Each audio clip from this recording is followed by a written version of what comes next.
Om Swastiastu. Assalamualaikum warahmatullahi wabarakatuh. Salam damai sejahtera untuk kita semua. Namo Buddhaya, salam kebajikan, salam radiasi. Oke, dalam kesempatan hari ini saya akan share kepada rekan-rekan tentang basic cerebral angiography. Berikut materi yang akan saya sampaikan, mulai dari pengertian, refresh lagi tentang anatomi, kemudian indikasi dan segala prosedur pemeriksaan cerebral angiography. Oke, langsung saja. Cerebral angiography merupakan salah satu pemeriksaan radiologi intervensi untuk mendiagnosis penyakit dalam pembuluh darah yang terdapat di cerebral atau otak. Tujuannya untuk melihat adanya sumbatan, penyempitan, atau kerusakan pada pembuluh darah. Sebelum dilakukan tindakan angiografi, biasanya pasien melakukan pemeriksaan CT angio dulu atau MRA sebagai screening awal untuk menentukan suatu indikasi tertentu. Tentunya pada pemeriksaan angiografi ini melibatkan radiolog atau dokter spesialis saraf dengan spesialisasi intervensi. Kita review lagi sedikit anatomi arteri cerebral. Mulai dari dua arteri berpasangan yang bertanggung jawab atas suplai darah ke otak, yaitu arteri vertebralis dan arteri karotis internal. Arteri ini muncul dari leher dan naik ke tengkorak. Di dalam tengkorak, cabang arteri ini membentuk lingkaran anastomotik yang sering disebut, yang kita kenal sebagai Circle of Willis. Dari lingkaran ini, cabang-cabang muncul yang menyuplai sebagian besar otak besar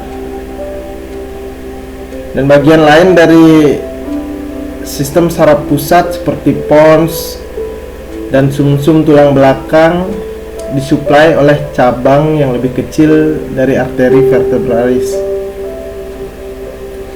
Sekarang kita lihat komponen individu ini secara lebih rinci. Arteri karotis. Dari arteri karotis internal berasal dari percabangan arteri karotis komunis kiri dan kanan. Letaknya itu setinggi vertebra cervix 4 atau C4 ya, kita kenal C4. Arteri ini masuk ke otak melalui kanal karotis dari tulang temporal. Begitu berada di rongga tengkorak, karotis internal melewati anterior melalui sinus cavernosus dan bercabang menjadi arteri ophthalmicus dan arteri komunikasi posterior, arteri koroidal anterior, arteri cerebral anterior, dan karotis internal. Nah, oke, kita mengingat sedikit kembali tentang anatomi Circle of Willis, di mana percabangan arteri karotis, vertebra, dan internal semua beranastomosis membentuk Circle of Willis. Ada tiga konstituen utama yang berpasangan dari Circle of Willis, di mana arteri cerebral anterior, cabang dari arteri karotis internal, dan arteri karotis internal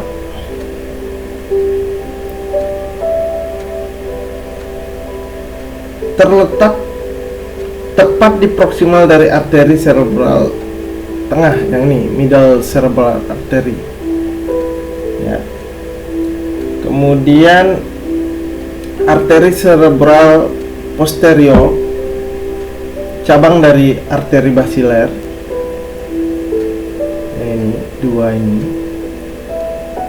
Untuk melengkapi lingkaran dari Circle of Willis ini dihubungkan oleh dua arteri yang disebut dengan arteri communicating anterior atau anterior, yang ini anterior communicating arteri, menghubungkan dua arteri cerebral anterior. Ini dan ini dihubungkan oleh arteri communicating anterior. Kemudian posterior communicating arteri, yaitu cabang karotis interna. Arteri ini menghubungkan internal karotis arteri ke arteri cerebral posterior. Ini ya. Nah, ini oleh karena itu ketiga berpasangan ini disebut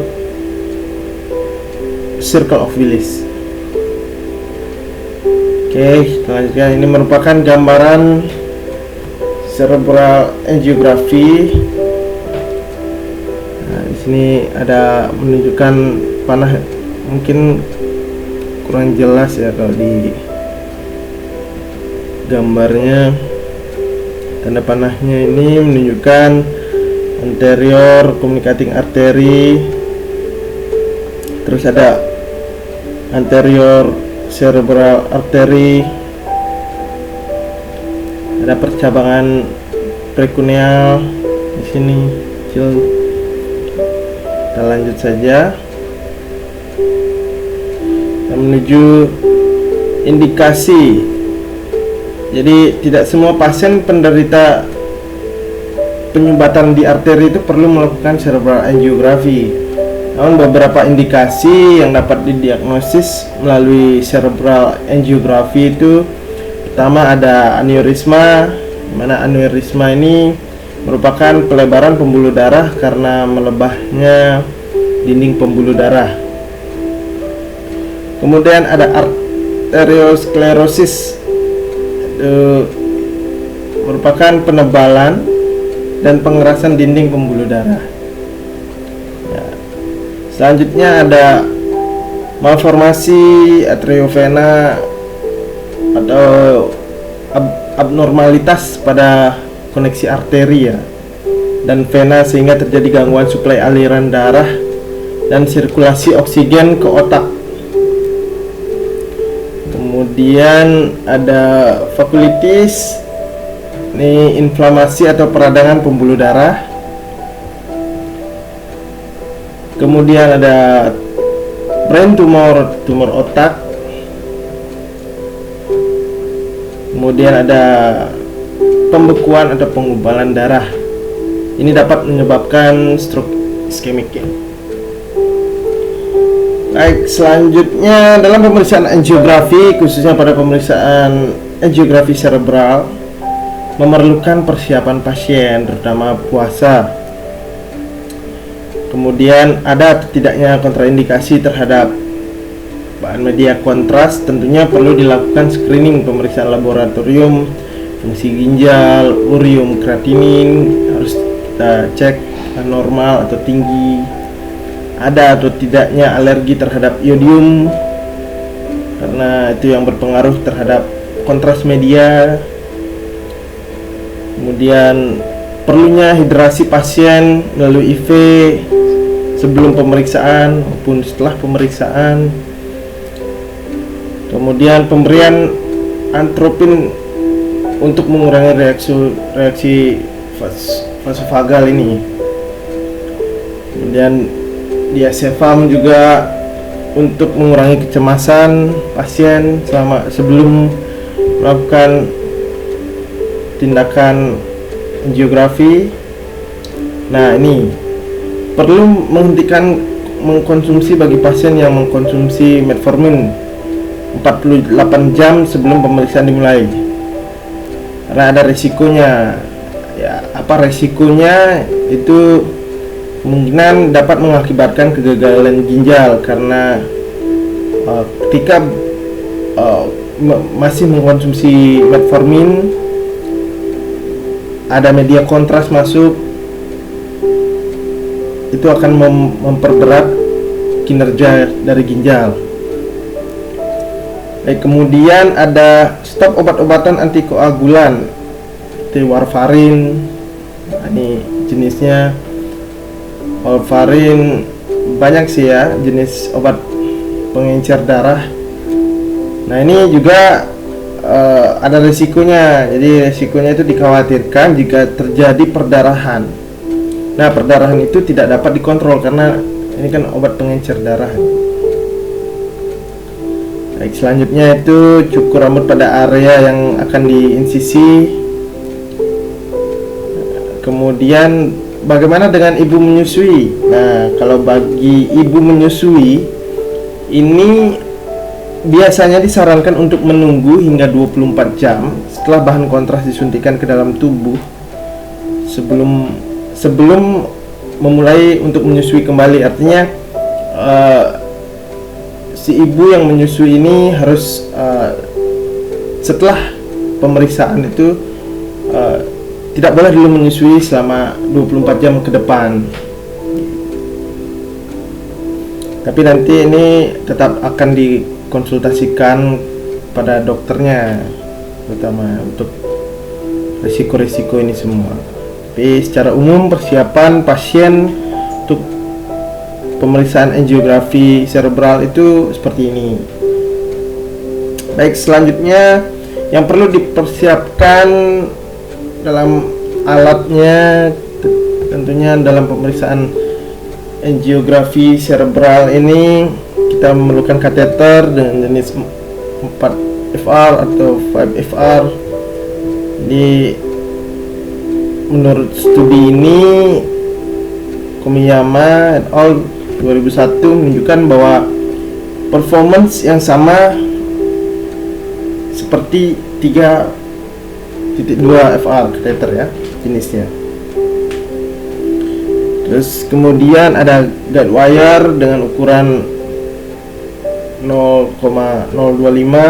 Kemudian instrumen angionya dari jarum, sheet, scalpel, benang jahit, bantal pasir. Kemudian ada injektor, dari injektornya ini ada siringnya, heating device ini untuk heating penghangatnya.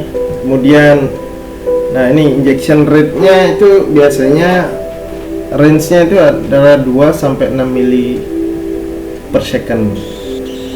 Kemudian tentunya ada alat siam, DSA, digital subtraction angiography sebagai gold standar saat imaging lain tidak bisa menegakkan diagnosa. Ada multiple monitor tentunya nanti untuk memantau pemeriksaan, shielding tambahan untuk mengurangi operan radiasi, remote control untuk menggerakkan alatnya, kemudian image intensifier cover untuk agar tidak terkena bahan dari kontras kemungkinan ya, untuk di cover tetap dari image intensifiernya. Nah ini bahan-bahan yang lainnya itu media kontras tentunya iodin, salin, lidokain, heparin dan obat-obat penunjang lainnya. Nah ini yang disebutkan tadi instrumen angiografi ya. Baik, untuk prosedur yang dilakukan dalam pemeriksaan angiografi cerebral ini, tentunya radiografer melakukan cek rutin sebelum pemeriksaan. Itu alat imaging dan menyiapkan media kontras pada injektor, tentunya perlu dilakukan secara rutin untuk cek alatnya dulu. Setiap pagi cek apakah alatnya berfungsi dengan baik, kali memori penyimpanannya apakah tidak penuh, itu tetap disimpan kembali. Alat-alat yang sudah digunakan, sesuaikan posisinya. Media kontras diisi pada injektor, kemudian scrap nurse melakukan wrapping pada alat-alat dan pasien. Nah, dibantu juga oleh radiographer dan circulation nurse. Kemudian operator atau intervensionis melakukan teknik Seldinger, lalu gate wire dan kateter dimasukkan melalui arteri femoralis menuju arteri karotis. Nah, ini udah pemeriksaan dimulai. Nah, radiographer di sini fungsinya udah menggerakkan meja mengikuti arah kateter agar intervensionis juga memantau dari layar saat memasukkan kateter dan gate wire itu. Nah, ketika kateter sudah mencapai pembuluh darah yang diinginkan, kontras siap diinjeksikan. Seperti itu. Nah, ini perawatan setelah tindakan angiografi cerebral, dimana tentu pertama itu kita melihat tanda bleeding, hematoma, infeksi pada area insisi secara periodik selama 4 jam. Kemudian juga dicek tekanan darah dan distal pulse-nya secara periodik juga selama 4 jam. Nah, kaki pada area yang diinsisi harus tetap diluruskan dengan kompresi sandbag selama 4 jam. Pasien bed rest selama 8 jam. Kemudian tetap hidrasi pasien setelah prosedur dilakukan. Baik, secara umum angiografi merupakan prosedur yang aman. Prosedur ini biasanya hanya menyebabkan komplikasi ringan seperti nyeri, rasa tidak nyaman, dan memar pada area tusukan kateter yang dapat mereda dalam hitungan beberapa hari. Meski demikian, pada kasus yang jarang terjadi, angiografi juga dapat menyebabkan komplikasi yang lebih serius. Nah, beberapa komplikasi angiografi yaitu ada reaksi alergi terhadap media kontras, kemudian hematoma, diseksi dinding pembuluh darah, embolus, infeksi, false aneurisma pada area fungsi atau area insisi tadi. Ini beberapa contoh komplikasi. Nah, ini mungkin sedikit bahan atau referensi untuk bahan bacaan ya. Bisa dibuka dari link-linknya yang sudah saya sampaikan ini. Oke, terima kasih kesempatannya rekan-rekan sekalian. Semoga materi kali ini dapat berguna bagi rekan-rekan semua dan semoga bermanfaat. Om Santi Santi Santi Om. Wassalamualaikum warahmatullahi wabarakatuh. Namo Buddhaya. Salam radiasi.